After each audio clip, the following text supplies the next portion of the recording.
Will NVIDIA be the first $10 trillion company? In a recent podcast with Jensen Huang, the CEO of NVIDIA, tech investor Brad Gerstner believes and shared that he thinks NVIDIA will be the first $10 trillion company. And let me just say, after that interview, I don't think he's wrong. Let me explain why in today's episode. I want to thank The Motley Fool for sponsoring this video, and check out fool.com/Jose for the 10 best stocks to buy now. With that link, you get a promotional offer for their subscription service. Now, let's continue with today's episode. All right, so first, if you are watching this episode when I just released it, it should be Friday night. Hopefully, you're not watching it on Friday night. Hopefully, you're sleeping. Hopefully, you're out partying. Hopefully, you're doing something fun. But if you are here with me on a Friday night, welcome. If not, hopefully you're watching this episode over the weekend, and hopefully you had a lot of fun this past Friday. On today's episode, what I really want to do is take a closer look at some of the important points of this recent interview that happened not even 24 hours ago. So BG2 podcast is one of my favorite podcasts when it comes to the AI market. And they just released another interview with CEO Jensen Huang. Now, this podcast is an hour and 44 minutes long. They talk about various things. They talk about obviously the OpenAI, Stargate, NVIDIA investments, the total addressable market. Is there a glut or bubble? And so many other things that I would definitely recommend all NVIDIA investors go watch after this video. Now, on today's episode, I want to share kind of the things that I grabbed the most that really grabbed my attention, right? Kind of a very short book report on the interview that I think all investors should know if you don't have the time to go watch that interview. But again, I would highly recommend it. It's an interview that I'm most likely going to watch more than once to try to grab all this information. Because as an NVIDIA and as an AI investor, the opportunity to hear Jensen Huang talk for over an hour, almost 2 hours, is something you can't get in a lot of different, you can't get, right? You can't really get that. Just being able to see what's in his mind, see how he sees the AI market, I think can help us with our thesis on not just NVIDIA, but the rest of the AI market. And before we go any further, I do want to give some attention to a platform I am a great partner with, and that's fiscal.ai/Jose.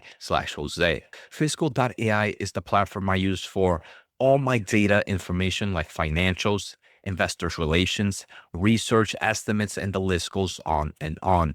Now, as a long-term investor, I use this on a daily basis. Most of my videos, I kind of use fiscal.ai for some form of charting. I think just the charting aspect is really good.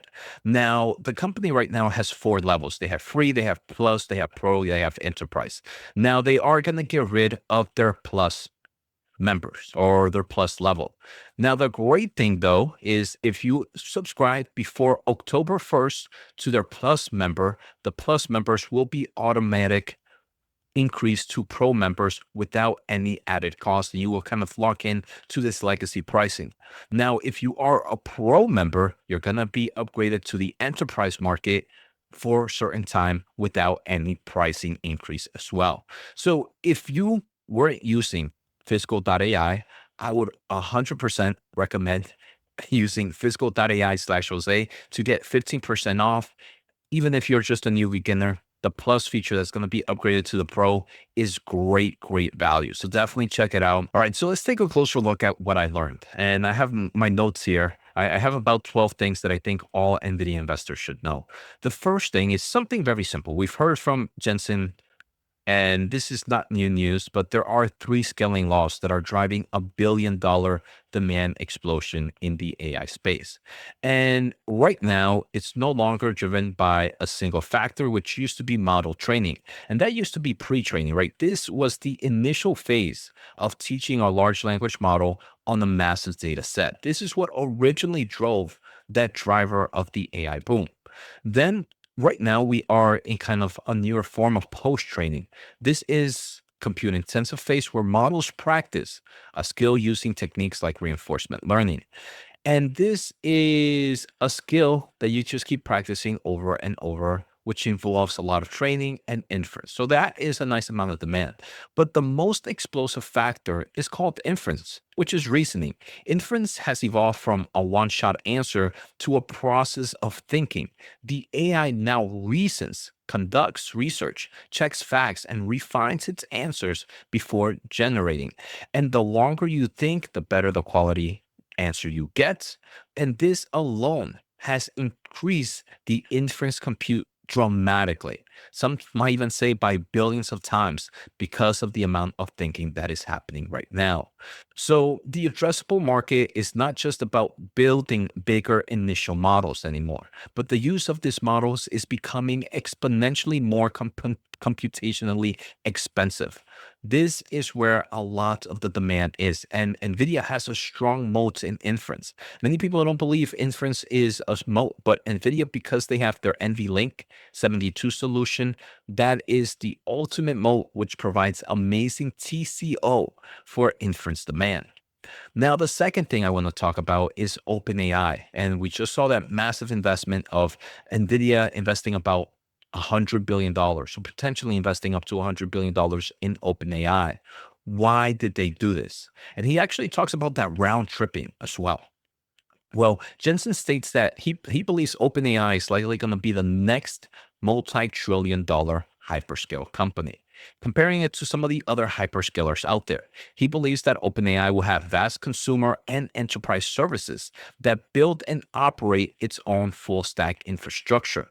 And he believes that the opportunity to invest here is going to be massive, right? If right now they have $400 or $500 billion valuation, if this is a multi-trillion-dollar company, the return on investment is immense, right? That's a multi-bagger, right? If I was able to invest in a multi-bagger, I would gladly do it. And he kind of talks about it. He's like, I know the AI market, and for me, these seem like no-brainers for me.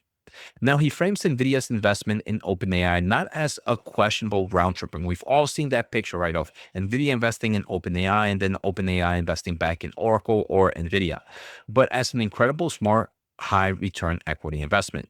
He believes that he actually mentions the opportunity to invest before they got there is they weren't able to do it before because they weren't rich enough. The free cash flow that NVIDIA has right now, they didn't have that 2 or 3 years ago. But overall, they believe the investment of OpenAI is more of that, of just equity built up. And they believe they can make a lot of great money in there. Now, they also talk about how OpenAI is actually trying to build their own AI factory, similar to kind of the relationship that XAI, Meta, and Google have with NVIDIA. Right now, OpenAI doesn't build its own AI infrastructure. It works more with a lot of these contractors, but it wants to go there in the future. I think this is a great move, and it's going to put a closer customer between NVIDIA and OpenAI. Now, the next thing is the total addressable market. This is something that they believe is in the trillions, not billion. And Jensen and the co-host Brett argue that Wall Street consensus project are maybe too low because they believe the total addressable market is a lot weaker, right? They're being extremely weak on where this market can go. Jensen believes that there's three reasons why the total addressable market can be in the trillions of dollars. The first is the refresh cycle. General purpose computing is over, and there's trillions of dollars of existing data center infrastructure in the world that must be refreshed, and replaced with accelerated computing. This alone represents a massive hardware replacement cycle. The second is the shift in existing hyper workloads. One of the biggest things is what kind of return of investment is coming from AI, right? There's no money being made, but it's so hard to quantize this number because revenue that was being made by CPUs before are now shifting to GPUs. Things like search, recommender engines, e-commerce, all are shifting from CPU-based infrastructure to GPU-based AI. So this alone is already hundreds of billions of dollars per year of revenue that is going into the AI market. But because it's an old market, many people don't actually put it with the AI space. Now, there's also the opportunity of human intelligence work, which Jensen mentions this believes that this can be a massive percentage of global GDP. And if, for example, you get about $10 trillion of AI generated tokens, and half of that, 5 trillion, goes toward AI factories, infrastructures need to produce those tokens, it creates a $5 trillion capex market. So Jensen believes that the capital expenditure in the next few years can eventually start to hit the trillions of dollars, and NVIDIA's AI solutions will be a great booster of that. Now, another question came in is like, is this a bubble? Is there an inventory glut? Jensen actually gives two reasons why a glut of AI chip is extremely unlikely in the next several years. The first thing is what we hear a lot, right? Kind of the transition is not complete. We are going from all general purpose computing to accelerated computing, and that still has billions and trillions of dollars to upgrade. The second thing is NVIDIA responds to demand. NVIDIA is not building these massive AI supercomputers on just random dots. They built it in response to demand signals and forecasts from its customers. So Meta would go say, look, NVIDIA, a year from now, I need 100,000 Blackwell. The problem has been the opposite of glut. Everyone of their forecast that they provided turns out to have been wrong because they under forecasted. Whatever forecast we've been given has been always a significant increase from last year, but not enough. So NVIDIA is not overbuilding anything. So those two reasons are a reason that a glut might not be happening in this market. Next, they talk about the annual cadence and the competitive killing machine. So NVIDIA's kind of annual product release, we saw the Hopper, H100, the H200, Blackwell Ultra, eventually Rubin and Rubin Ultra. It's not about innovate, it's just about innovation, right? But it's a competitive strategy. The primary driver is the need to outpace the AI demand, exponential growth in users and exponential growth in compute. And you need to continue to innovate to be able to meet that demand. And without massive leaps in performance per watt, the cost of generating AI tokens would become unsustainable. So NVIDIA needs to make sure that these tokens become cheaper and cheaper and cheaper. It makes it nearly impossible, though, for competitors to keep up. By the time competitors tape out a chip meant to compete with Blackwell, NVIDIA is already shipping Rubin, and so on and so forth. The next thing is it locks up the supply chain. NVIDIA encourages its partners to invest billions in capacity dedicated to its roadmap, effectively boxing out any small players that are dealing in this supply chain. And the most important thing is the incredible scale that comes with this, right? Customer deployments are now at gigawatt scales. 500,000 plus GPUs working together. And customers won't place a 50 billion purchase order on an unproven architecture. Likewise, the supply chain is willing to start hundreds of billions of dollars of components. Oh, well, likewise, the supply chain is willing to start hundreds of billions of dollars of components for NVIDIA because they can trust that NVIDIA will pay them. But if another company comes out and says, look, I need to build $50 billion of equipment, if you haven't worked with them, if your product is not tested, they're not going to do it. And that takes time. That relationship takes time. And it's going to be a reason why maybe some of the customers don't deploy you at massive scale. And it just creates this massive performance gap. We saw from Blackwell, from Hopper to Blackwell was about a 30x performance due to things like NVL72. The other thing that Jensen talks about is what he calls extreme code design. And this is the new Moore's law. Pretty much is that NVIDIA is not working on just one chip. It's working on the entire data center stack. It's working on CPUs, on its GPUs, on networking chips, on scale-up interconnects like NVLink, and so many other things that NVIDIA can just tweak a little bit here and there. It also even has like their own ASIC solutions, right? We saw kind of that new GPU that they just announced.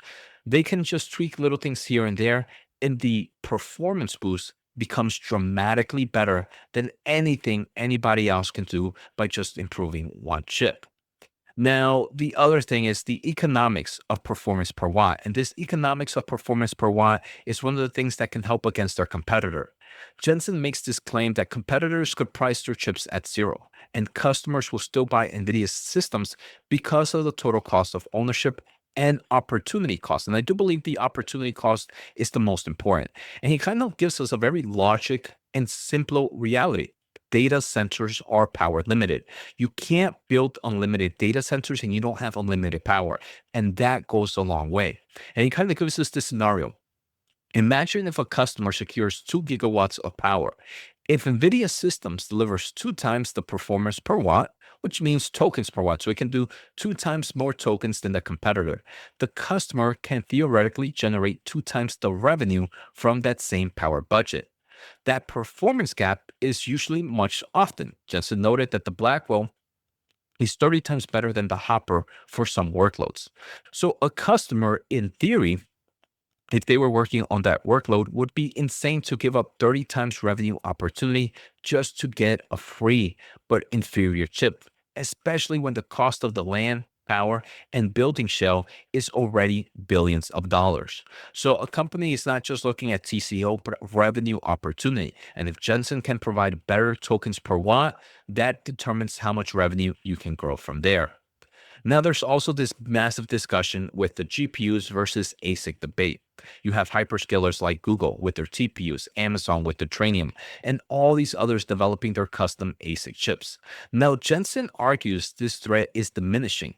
The reason is that AI data center has evolved from a simple problem, run one model on one chip, to an incredible, complex, disaggregated system running diverse and rapidly changing workloads. And this is where NVIDIA works with kind of that massive chip solution. For example, they just released the new CPX chip for the context processing and video. An ASIC designed 3 or 4 years ago would not be able to work in today's complex factory. So he's not too worried about this space.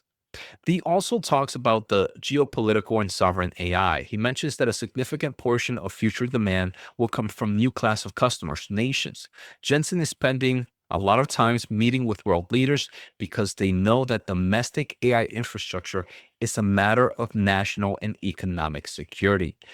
So very focused on that new customer space. Now, Jensen is also talking about the China market. He talks a little bit about US policy. He believes that competition is out there, but NVIDIA needs to compete for the best interest of the United States and China to be able to compete in the Chinese market. So he's hopeful that he will be able to go back into the Chinese space. Now, there were also 2 other topics that I found pretty interesting. And if you made it so far, make sure to hit the thumbs up and the subscribe button. So we heard a little bit about Google and TPUs. So Jensen mentions that the ASIC market is pretty interesting, and many people try to talk about the Google TPUs, but Google had amazing foresight, right?